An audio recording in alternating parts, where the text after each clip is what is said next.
Muy buenos días, queridos amigos. El tema de hoy, 2 años después del inicio de la pandemia, es de la máxima actualidad.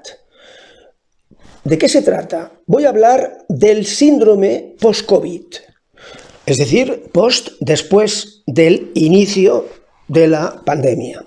Y en particular de una variante que es el síndrome de la fatiga post-COVID. Lo veremos con más detalle. ¿Y cómo voy a enseñarles el tema? Pues lo voy a hacer de forma muy didáctica y práctica. ¿Y práctico qué significa? Pues utilizando los datos de una enferma real. Y este vídeo va dedicado a ella. Y se llama Marta China, es una enferma de fibromialgia de Venezuela que me comentaba estar muy preocupada 2 meses después de haber recibido el alta hospitalaria, el alta del hospital. Y estas eran sus palabras. Decía: doctor, he observado que después del COVID, es decir, después de haber pasado la infección y haberla superado, muchos síntomas que tenía ya de la fibro y de la propia infección por COVID han aumentado de forma intolerable, incluso recibiendo tratamiento. Tratamiento me menciona farmacológico, concretamente cita analgésicos, opioides, nada menos, ansiolíticos, etc.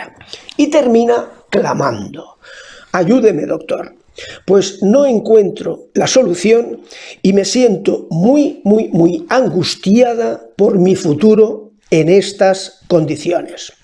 Bien, ¿cuáles son las condiciones en las que se encontraba Marta y qué podía yo hacer por ella? Entenderán ustedes que esto no se puede responder por escrito. Hay que conocer al enfermo, una historia clínica, que es lo que hago en los casos, como saben ustedes, que no han resuelto el problema con los médicos que les han tratado previamente. Bien, pasemos ahora ya, por lo tanto, a responder a las 7 preguntas de este vídeo. En primer lugar, ¿en qué condiciones de salud se encontraba la enferma?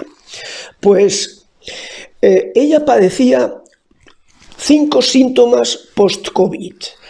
En concreto, son los más importantes en su caso.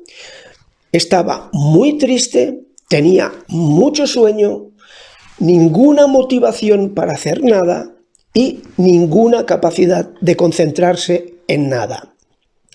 Y el quinto es que se encontraba tremendamente agotada, hasta el punto de que me hablaba de una dependencia para el día a día, la dependencia de la ayuda incluso para el aseo.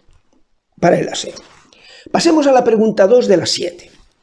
Bien, y sobre qué opción de tratamiento me preguntaba Marta por si pudiera ayudarla. Pues ella había visto mi último vídeo sobre un antidepresivo muy peculiar y me decía al respecto, leo literalmente, decía: quisiera saber si ese medicamento puede usarse en el síndrome post-COVID, porque precisamente usted mencionaba ahí los síntomas que yo tengo y me decía la tristeza, la apatía o indiferencia hacia todo, la anedonia o incapacidad de disfrutar de nada y un extremo cansancio. Y sobre todo añadía, para una enferma como es mi caso, que padezco fibromialgia. ¿Y a qué fármaco se refería? Pues se refería al bupropión, como pueden ver ustedes ahí en la portada del vídeo, que hablaba de que yo lo recomendaba para 7 tipos de enfermos depresivos. No 7 tipos de depresión, sino de enfermos depresivos.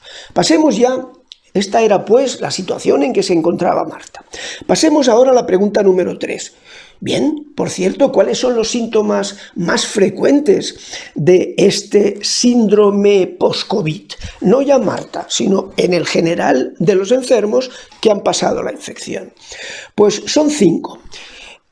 Y yo diría, voy a seguir un orden por la forma en que se produce el contagio y la enfermedad.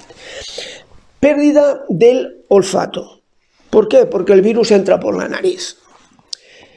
A veces también pérdida del sentido del gusto, nariz y la faringe, la oronasofaringe están por dentro, están intercomunicadas. 3. Pasemos adentro. Vía respiratoria, infección de vía respiratoria, por lo tanto, el síntoma tos. 4. Fiebre. Cuando hay una infección de este tipo, fiebre. Y el 5, consecuencia de la fiebre y etcétera, etcétera, el cansancio. El cansancio. Esos son los 5 síntomas más importantes del síndrome post-COVID. Y he de decirles que también leerán ustedes que se habla de síndrome post-COVID persistente. Es decir, que dura 3 o más meses después de adquirir la infección por el virus. Pasemos ya a la pregunta 4 de 7. Y entonces vamos a ver, ¿por qué se produce tanto cansancio en el síndrome post-COVID? Pues miren, antes del síndrome post, les he de decir que durante la infección, el cansancio es la consecuencia de la guerra que se produce entre nuestro sistema inmunológico y el virus que se está multiplicando dentro. Es decir, por lo tanto, es la consecuencia de, lo mismo que la fiebre, de la respuesta inmunológica e inflamatoria que nos ayuda a defendernos del virus. Eso durante la infección. Pero en el síndrome post-COVID, el cansancio ya no es un síntoma, es una enfermedad. Y por eso se habla de una enfermedad, y por eso se habla de síndrome, no se dice del cansancio post-COVID, sino se llama síndrome de fatiga post-COVID. Síndrome de fatiga. Pero no es solo fatiga. ¿Qué es este síndrome? Un síndrome, como saben, es un conjunto de signos y síntomas. Bien, en este caso es un conjunto de síntomas emocionales, por ejemplo, muy triste, Marta, o sin motivación, Marta, y también síntomas cognitivos, síntomas de rendimiento mental, de rendimiento intelectual, por así decirlo. Marta decía, sin capacidad de concentrarme ni de hacer nada, por ejemplo. Esto en cuanto a lo que es. Pero vamos, a efectos de tratarla, saben que yo siempre busco la causa, no trato síntomas, trato causa de esta enfermedad. Y para saber lo que esta enfermedad va a requerir para tratarla, la asemejo mucho a lo que sería un trastorno de estrés postraumático, trastorno TEPT. Esto va a ser muy importante en lo que les voy a comentar en el punto número 6. Pero antes, respondamos en el punto número 5 la pregunta, y esto es muy frecuente. ¿Qué porcentaje de personas que han pasado la infección creen ustedes que hacen un síndrome post-COVID y un síndrome de fatiga post-COVID? Pues miren, dependerá de que hayan sido hospitalizados o no. Es decir, los no hospitalizados eran más leves. Por lo tanto, la frecuencia va a ser menor. ¿Cuánto creen ustedes?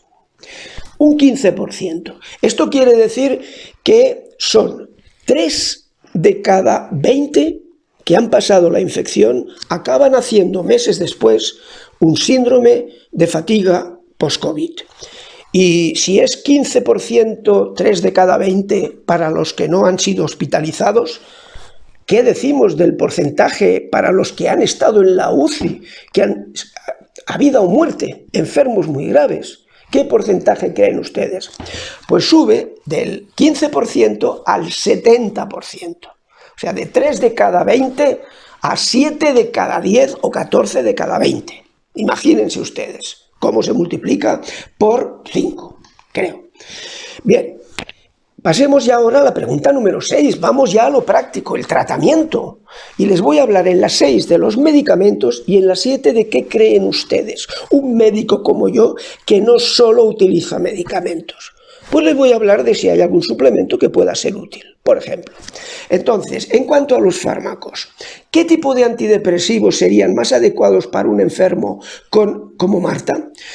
Pues veamos, si he dicho que se me asemeja esto a un síndrome de estrés postraumático, ¿qué psicofármacos sabemos que han demostrado eficacia comprobada en estudios clínicos? Pues, por ejemplo, sertralina y paroxetina. Sería un ejemplo de los dos que actúan aumentando serotonina. En cuanto a los que aumentan serotonina y además noradrenalina y por lo tanto son más activadores, también se podría pensar en duloxetina, que no tiene tanta documentación para tanto estudio, investigación para síndrome postraumático, pero sí para trastorno de ansiedad generalizada, etc. Y lo mismo podríamos decir, y aún más activador si cabe, de la venlafaxina, que además de serotonina, noradrenalina como dulo, aumenta algo también la dopamina. Por lo tanto, hay más activación. Y Marta estaba todo el día durmiendo. Bien, y el último sería el del vídeo, el bupropión, al que ya se refería. El bupropión, es decir, que por ejemplo está contraindicado cuando hay insomnio, porque es muy activador, es motivador, dinamizador, contraindicado si hay insomnio, pero por el contrario, indicado cuando hay un exceso, una narcolepsia, por así decirlo, un exceso de sueño. Y la pregunta número 7. ¿Hay algún suplemento adecuado para una enferma con un síndrome de fatiga post-COVID? Pues, el que está más documentado en estudios clínicos en enfermos, estudios clínicos en personas enfermas, es la coenzima Q10, el Q10, también se le llama ubiquinona, hay otra variante que es el ubiquinol, eso es química, pero bueno, todo eso, como veremos al final, lo explico en otro momento. Lo importante es que sepan ustedes que los alimentos son, por ejemplo, salmón, los frutos secos y este tipo de productos. Fíjense ustedes si es interesante la Q10, que hay un síndrome por déficit de Q10 que consiste sobre todo en fatiga y en intolerancia al esfuerzo, es decir, hacen el más mínimo esfuerzo y ya están súper agotados. De modo que eso dio paso a decir, vamos a investigarlo, que vale la pena invertir en estudios clínicos para demostrar si sirve en fatiga. Y efectivamente, en 2019 se hizo una revisión de todo lo que se había investigado y publicado en revistas científicas sobre la utilidad en fatiga de la Q10. Y se vio que los mejores efectos antifatiga los producía en la fatiga por estatinas, para bajar el colesterol, y sobre todo en la fatiga de los enfermos con trastornos del tipo de la fibromialgia. Y mejor que en estos casos que se necesita una suplementación, mejor que hacerlo con los alimentos, eso es para tener una mínima cantidad de los alimentos, la suplementación es un plus. Entonces, a dosis que ustedes siempre me preguntan a qué dosis lo podemos tomar, dependerá de la edad, del peso, etcétera. La medicina es compleja, entonces, pues entre 100 y 300 miligramos al día. Y ven aquí uno de los ejemplos de preparado producto suplementario con Q10 de Arcofarma. Y por último, les muestro que para una enferma como Marta, sin duda, he dicho lo del bupropión, pero que si quieren saber más de lo que puede hacer el coenzima Q10 en estos casos de deficiencia de energía, de fatiga, tienen el vídeo coenzima Q10 beneficios comprobados. Y decirles para terminar que es necesaria esta vitamina Q10 para la producción de la molécula de la energía, que es el ATP, el adenosín trifosfato, fundamental en el metabolismo energético.